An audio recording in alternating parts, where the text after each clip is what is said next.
name was Ben. He was the best robber in the world. He robbed Citizens Bank over 1 million times. That's me!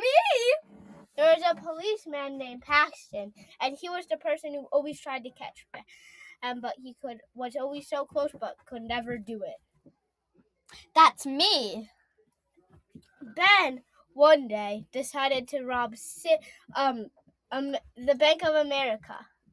Paxton noticed immediately and tried to stop him. Ben decided to drive a helicopter up in the air to try to escape Paxton, but Paxton knew immediately and got in the helicopter and got it. Ben was caught after he landed and he got the money. Escape rope!